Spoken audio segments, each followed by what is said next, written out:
Catatan Wakil Presiden Republik Indonesia.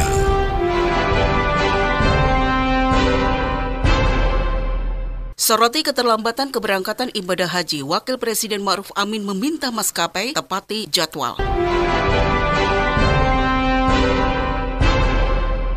Wapres meyakini evaluasi program percepatan penurunan stunting optimis mencapai target nasional tercapai.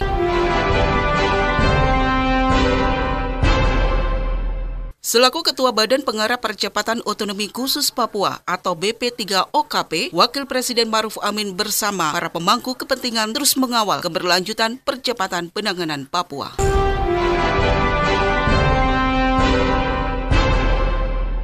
Inilah catatan Wakil Presiden Republik Indonesia Kiai Haji Ma'ruf Amin dalam program Catatan Wakil Presiden RI bersama saya Ragi Lestari.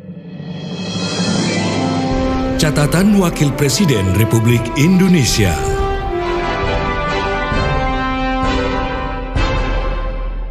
Selasa 6 Juni 2023, Wakil Presiden Ma'ruf Amin menghadiri acara Forum Air Indonesia 2023 di Jakarta. Tema yang diusung, pembiayaan kreatif untuk infrastruktur air dan sanitasi dalam mendukung ketahanan iklim dan keberlanjutan. Dalam sambutannya, Wapres menuturkan bahwa untuk meningkatkan cakupan dan kualitas pelayanan air minum, kondisi PDAM harus sehat dan didukung manajemen internal yang kuat, sehingga mampu mengoperasikan sistem penyediaan air minum secara efektif dan efisien. Terkait dengan penyediaan air minum, terdapat beberapa hal yang disampaikan Wapres. Pertama, kita masih menghadapi kesenjangan pembiayaan infrastruktur air. Masyarakat dibutuhkan inovasi pembiayaan dan perluasan cakupan kerjasama pembiayaan melalui partisipasi sektor swasta dalam skema kerjasama pemerintah badan usaha atau KPBU. Pemerintah pusat dan daerah juga perlu mendorong munculnya inovasi pembiayaan yang menarik minat para pemangku kepentingan. Kedua, proyek penyediaan air minum memiliki segmen pasar yang jelas, cakupan wilayahnya terukur, serta waktu pengembalian modalnya relatif cepat. Oleh karena itu, saya mendorong sektor swasta untuk memanfaatkan potensi ini dengan sebaik-baiknya. Ketiga, perlu dikembangkan skema insentif yang menarik bagi investor, baik bersifat tarif serta kemudahan perizinan. Saya minta agar pemerintah pusat dan daerah melaksanakan proses perizinan dengan lebih cepat dan mudah, supaya percepatan pencapaian berbagai target akses air minum sesuai RPJMN 2020-2024 dapat direalisasikan sesuai jadwal. Dan yang keempat, perkuat tata kelola dan kelembagaan penyelenggaraan air minum. Data Kementerian PUPR tahun 2021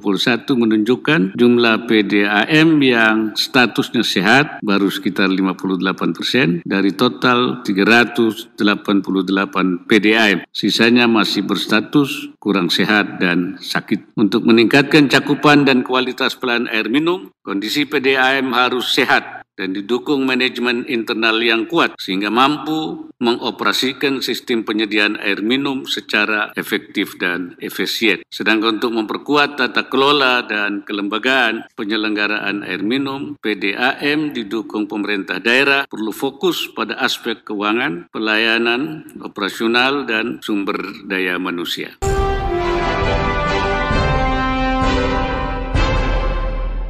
Wakil Presiden Republik Indonesia telah bertemu dengan Duta Besar Kerajaan Arab Saudi untuk Indonesia, Yang Mulia Faisal Abdullah Ha'amodi di Jakarta. Sesuai rilis juru bicara Wapres, Mas Duki Baidlawi, disampaikan bahwa Wakil Presiden mengapresiasi atas fasilitas yang diberikan oleh Kerajaan Arab Saudi kepada jemaah haji Indonesia, utamanya fasilitas fast track atau Meka Route saat ini dilaksanakan di Bandara Soekarno-Hatta dan menambah 8.000 kuota jemaah haji Indonesia menjadi 229.000 pada tahun ini. Mengingat kembali mengenai pentingnya kemudahan-kemudahan bagi ekspor produksi halal Indonesia ke Arab Saudi, termasuk memberikan kesempatan yang lebih luas bagi para pengusaha dan eksportir Indonesia dalam menyediakan komoditas dan produk-produk yang diperlukan untuk melayani jemaah haji Indonesia. Pendengar, Duta Besar Yang Mulia Faisal Abdullah Ha'amodi menyampaikan beberapa isu dalam peningkatan hubungan kedua negara. Antara lain, terdapat beberapa MOU dan perjanjian Indonesia dan Arab Saudi yang telah ditandatangani oleh kedua negara, namun belum dapat direalisasikan sejak tahun 2017. Perlunya percepatan pembahasan MOU yang masih tertunda atau dipending antara kedua negara. Perlunya melakukan penyesuaian mekanisme terkait pengiriman tenaga kerja Indonesia ke Arab Saudi yang selama ini masih moratorium dan menggunakan agen tenaga kerja. Usulan untuk memberikan bebas visa kepada wisatawan Arab Saudi ke Indonesia yang selama ini dengan visa on arrival. Mengundang para investor Indonesia untuk mendirikan pabrik di Arab Saudi, utamanya yang bergerak di bidang produk halal. Memberitahukan mengenai KTT ASEAN dan negara-negara Teluk pada bulan Oktober 2023 di Arab Saudi yang diharapkan dapat dihadiri oleh Presiden Joko Widodo.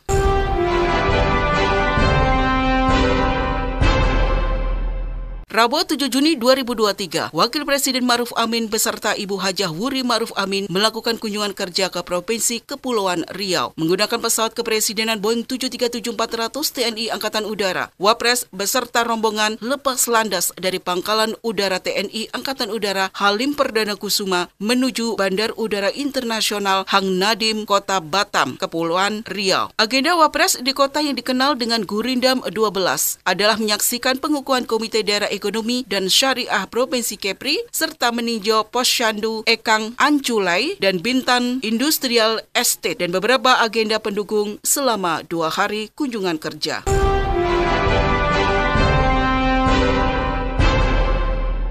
Kunjungan kerja di Kepulauan Riau, Wapres didampingi Ibu Wuri Ma'ruf Amin beserta rombongan terbatas meninjau Batamindo Green Farm yang berlokasi di Jalan Gajah Mada kilometer 9 Tiban Indah, Kota Batam, Kepulauan Riau. Pemerintah mendorong pola kemitraan inti plasma sebagai upaya mendukung kemandirian ekonomi masyarakat. Sebab dengan pola ini, kontribusi dalam meningkatkan kesejahteraan petani dengan memberikan manfaat berupa pendapatan, lapangan pekerjaan, peningkatan pengetahuan, dan manajerial administrasi serta keterampilan. Wapres pun mengapresiasi usaha yang telah dilakukan Batamindo Green Farm dalam menghasilkan produk sayuran yang berkualitas tinggi, tidak hanya untuk pasar dalam negeri, tetapi juga luar negeri, yaitu Singapura. Lebih jauh, Wapres meyakini bahwa Indonesia dapat bersaing dengan negara-negara lain seperti China dan Thailand karena letak geografis Indonesia yang lebih dekat dengan Singapura. Dalam kunjungan saya ke Kepri, sebelum saya ke Bintan, saya ingin melihat dulu di sini dan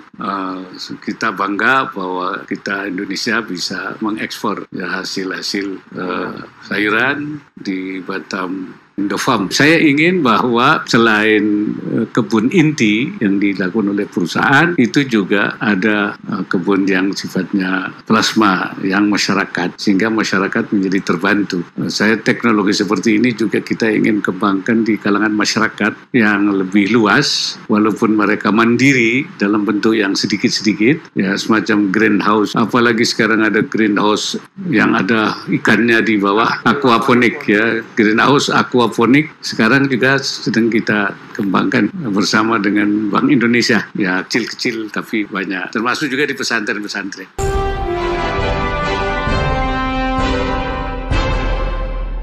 Usai meninjau Batamindo Green Farm, Wapres memberikan keterangan pers, salah satunya menyoroti keterlambatan keberangkatan ibadah haji. Pemberangkatan gelombang pertama kelompok ibadah haji di Indonesia telah usai. Kendati demikian, terdapat sejumlah keberangkatan yang mengalami keterlambatan. Keterlambatan terjadi baik pada penerbangan Garuda Indonesia maupun Saudi Airline. Terkait hal ini, Wapres meminta agar maskapai menepati jadwal yang telah ditentukan. Menurut Wapres, keterlambatan penerbangan akan memberikan dampak negatif bagi para jemaah haji, terutama yang berasal dari pelosok. Terlebih lagi, tahun ini jemaah haji asal Indonesia didominasi oleh jemaah berusia lanjut yang menjadi prioritas usai penundaan keberangkatan akibat pandemi COVID-19. Untuk itu, Wapres menekankan agar tidak terjadi lagi keterlambatan pemberangkatan seperti halnya yang telah diserukan oleh Kementerian Agama. Saya harap maskapai memenuhi jadwal yang sudah disepakati ya, dan dihindari adanya delay itu. Kenapa? Karena itu berpengaruh. Jemaah haji kita itu kan dari kampung-kampung ya, kemudian masuk embarkasi itu cukup melelahkan. Lalu dia harus menunggu lagi, itu kelelahannya bertambah lagi. Belum nanti sampai ke sana. Dan apalagi tahun ini disebut haji lansia. Artinya banyak orang yang lansia, ya, yang yang tua-tua, yang sepuh-sepuh. Karena itu supaya maskapai itu menghindari dan sebisa mungkin jangan sampai ada delay. Dan saya kira saya sudah dengar juga dari Kementerian Agama sendiri sudah membuat seruan untuk tidak terjadinya delay. Dan itu kalau delay tentu ada konsekuensi yang harus dikompensasi ya, kepada jemaah. Itu saya harapkan begitu.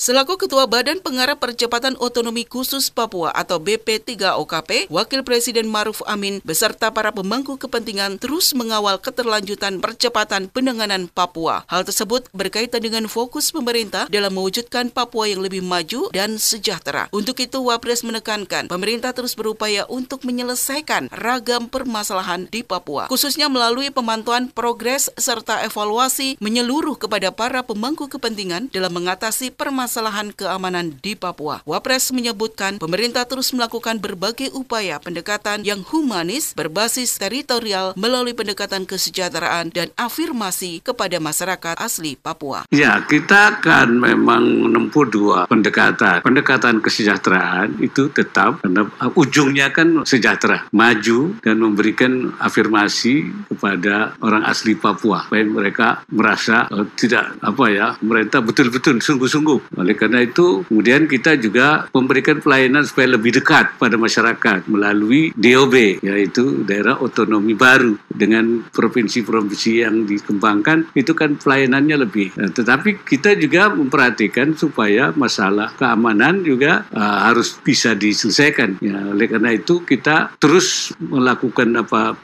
evaluasi terhadap masalah keamanan di Papua. Yang kita tempuh pendekatan keamanan ini yang sifatnya komprehensif. Ya, artinya tidak selalu kemudian menyerang, mengapa, kemudian tetapi bagaimana aman, rakyat terlindungi, tidak juga terjadi korban yang banyak, dan yang penting lagi rakyat tidak mendukung gerakan separatis itu. Dan ini terus operasi teritorial terus dilakukan. Oleh karena itu kita ingin semuanya dapat, tetapi tidak menimbulkan isu-isu yang bisa dianggap kita melanggar HAM dan sebagainya.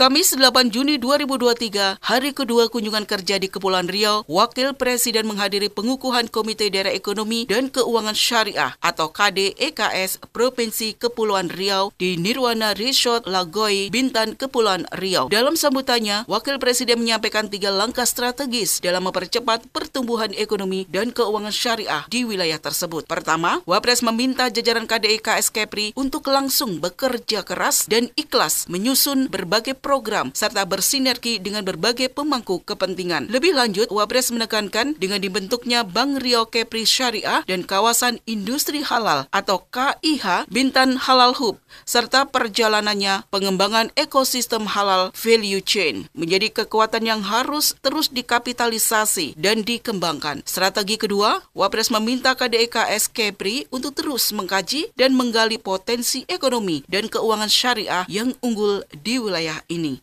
Ketiga, terus gali ide-ide baru dan lahirkan inovasi yang konstruktif bagi pengembangan ekonomi dan keuangan syariah. Implementasi sejumlah program yang telah berjalan di wilayah ini dapat menjadi bahan evaluasi untuk pengembangan ekonomi dan keuangan syariah di tanah air. KDEKS Provinsi Kepulauan Riau hendaknya mampu berperan sebagai lokomotif penggerak ekonomi dan keuangan syariah, sekaligus aktif berbagi pembelajaran kepada KDEKS di wilayah lainnya. Visi Indonesia untuk menjadi produsen halal terkemuka dunia bukanlah suatu hal yang statis, yang terus berkembang sesuai gerak zaman. Pengembangan ekonomi dan keuangan syariah di Indonesia akan terus berjalan maju.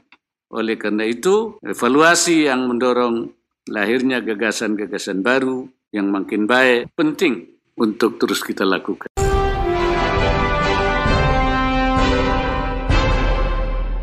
Usai menyaksikan pengukuhan KDEKS Kepulauan Riau, Wakil Presiden Ma'ruf Amin meninjau progres penurunan stunting di Posyandu Kasih Ibu 2, Kecamatan Teluk Sebong, Desa Ekang, Arkulai, Bintan, Kepulauan Riau. Gubernur Kepulauan Riau, Ansar Ahmad, menjelaskan di hadapan Wapres bahwa angka prevalensi stunting Provinsi Kepulauan Riau berdasarkan hasil riset status gizi balita Indonesia tahun 2022 menunjukkan Provinsi Kepulauan Riau merupakan provinsi terendah keempat se-Indonesia dan terendah kedua se-Sumatera. Mendengar penjelasan Gubernur Kepulauan Riau, Wapres optimis bahwa penurunan stunting di Kepulauan Riau dapat mencapai target nasional di bawah 14%. Sebagai wilayah yang dikelilingi lautan, Wapres pun mengimbau agar anak-anak di Kepulauan Riau mengkonsumsi lebih banyak ikan sehingga mendapat asupan gizi yang lebih baik yang nantinya juga akan mencegah stunting.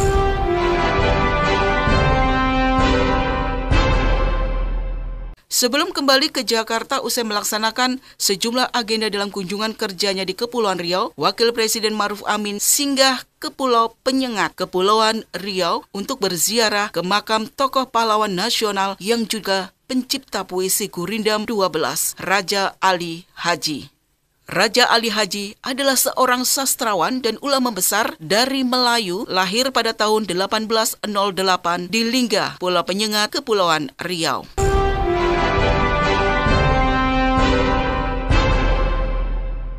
Dalam kesempatan yang sama, tak lupa Wapres juga memberikan keterangan media untuk menjawab beberapa isu di tanah air. Di antaranya, pemerintah berkomitmen menjadikan Indonesia sebagai pusat produsen halal dunia pada tahun 2024 mendatang. Salah satu kebijakan yang dilakukan adalah membentuk kawasan industri halal yang tertuang pada Peraturan Pemerintah Nomor 39 Tahun 2021.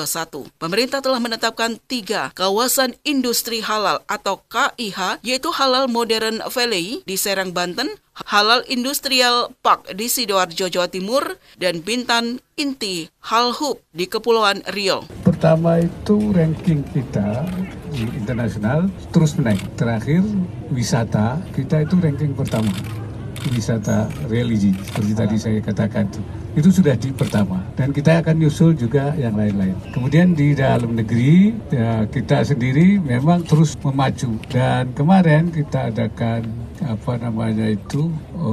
oleh KNEKS award tentang Adinata Syariah ya, itu untuk memberikan kepada masing-masing daerah dan ternyata dari 10 kategori itu sudah mulai banyak di daerah yang mulai berkembang ya, selain kawasan industri halal, kemudian juga kan Riau juga kan dapat itu ya, Kepri juga dapat, kemudian juga soal kawasan halal sehat, kemudian juga industri keuangan, kemudian juga sosial syariah, itu 10 kategori itu ternyata antara daerah itu saling berlomba.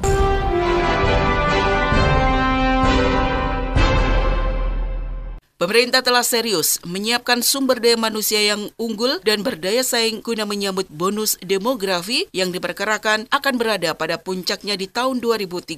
Dalam hal ini, peningkatan kualitas hidup dan jaminan gizi anak-anak Indonesia turut menjadi fokus pemerintah. Dengan sejumlah langkah strategis dan komitmen kuat antar lembaga, Wakil Presiden Ma'ruf Amin yakin target penurunan angka stunting yang ditetapkan sebesar 14% pada tahun 2024 dapat dicapai. Meskipun pada tahun yang lalu penurunan tidak cukup memuaskan, Wapres optimis tahun ini penurunan stunting akan mencapai target. Wapres juga menyampaikan bahwa dari data yang dilaporkan dan pengamatan langsung di lapangan, terdapat beberapa daerah dengan penurunan angka stunting yang sangat memuaskan. Insya Allah stunting tercapai. Karena apa? Karena diperkirakan penurunannya di tahun 2003 ini mencapai 3,8%. Di 2004 juga 3,8%. Artinya 7,6%. Jadi 21,6% dikurangi 7,6% itu berapa? 14%.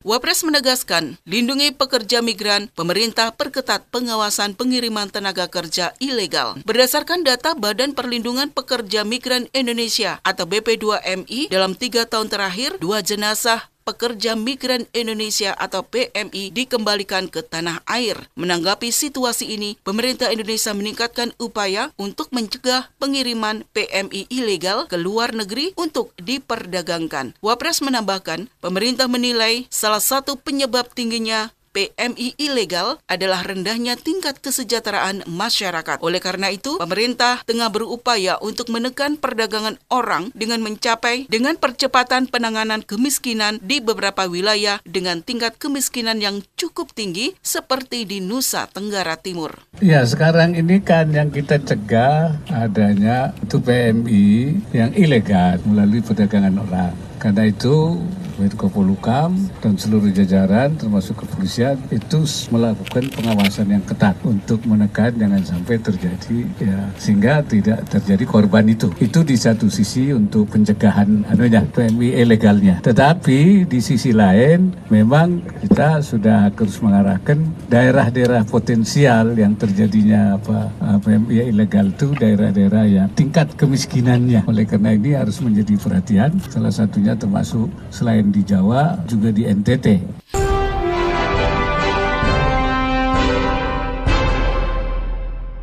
Jumat 9 Juni 2023, Wakil Presiden Ma'ruf Amin menerima kunjungan masyarakat Perkelapa Sawitan Indonesia atau MAKSI di Istana Wakil Presiden Jalan Medan Merdeka Selatan. Menurut Wapres, MAKSI ini perlu ada koordinasi dengan kelembagaan agar bersama-sama dengan lembaga lain seperti GAPKI dan Apkasindo untuk menciptakan strategi bersama dalam rangka menguatkan sektor perkebunan kelapa sawit untuk mewujudkan industri sawit yang berkelanjutan. Lebih jauh, Wapres mengungkapkan kelapa sawit merupakan tumbuhan yang penuh dengan manfaat dan setiap bagian dapat dioptimalkan sehingga memberikan nilai manfaat yang tinggi. Jika terdapat kampanye negatif di tingkat global, Wapres memberikan arahan kepada MAKSI agar lembaga terkait untuk segera melakukan riset yang berbasis perbandingan guna memberikan informasi kepada masyarakat dunia akan manfaat kelapa sawit, tentunya dengan berbagai upaya menjaga keberlangsungan lingkungan.